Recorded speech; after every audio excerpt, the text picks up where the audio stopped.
politie heeft gisterochtend tussen 4 uur en 8 uur 's ochtends in verschillende teams meerdere huiszoekingen verricht op Curaçao. Daarbij is gezocht naar ongedocumenteerden en mensen die worden verdacht van het plegen van een gewapende overval. Uiteindelijk zijn 10 ongedocumenteerden aangehouden, waaronder minderjarigen en een baby van 8 maanden. De politie zegt dat er meer acties zullen volgen. De naam Girobank zal op termijn verdwijnen. De bedoeling is dat klanten zo snel mogelijk worden ondergebracht bij andere financiële instellingen. Dat heeft president-directeur van de Centrale Bank van Curaçao en Sint Maarten, Bob Tra, gisteren gezegd. Volgens hem moet op die manier worden voorkomen dat de schuld van de overheid in de Girobank verder oploopt. De Girobank sloot eerder deze week haar deuren, maar morgen kunnen mensen geld van hun rekening afhalen als ze dat willen. Daar is een maximum voor gesteld van 10.000 gulden. Directeur van de Centrale Bank van Curaçao en Sint Maarten, José Jardim, raadde iedereen aan niet alles van de rekening af te halen, maar met beleid om met het geld om te gaan. Directeur van de Banco di Caribe, Fons Simon, heeft vandaag in Extra gezegd dat zijn bank solide is en geen financiële problemen kent.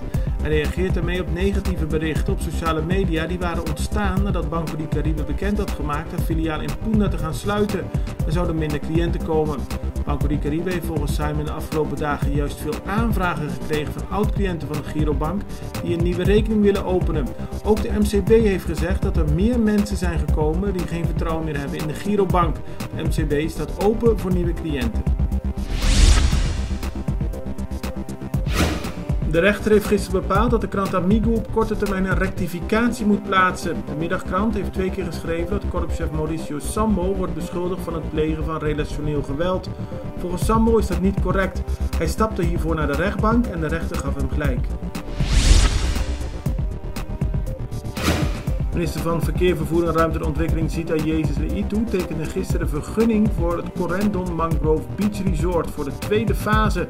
Daarmee moet het Corendon Mangrove Beach Resort het grootste hotel van Curaçao worden met 800 kamers. Anna Hickman, voormalig internationaal fotomodel, tegenwoordig zakenvrouw en televisiepresentatrice, is de nieuwe ambassadeur van Curaçao in Brazilië. Vorig jaar koos Hickman Curaçao uit om haar nieuwe productielijn te presenteren. De link tussen Curaçao en Brazilië gaat zo goed met Hickman dat het CTB en minister van Economische Ontwikkeling Giselle McWilliam haar gisteren officieel benoemde tot ambassadeur van Curaçao in Brazilië.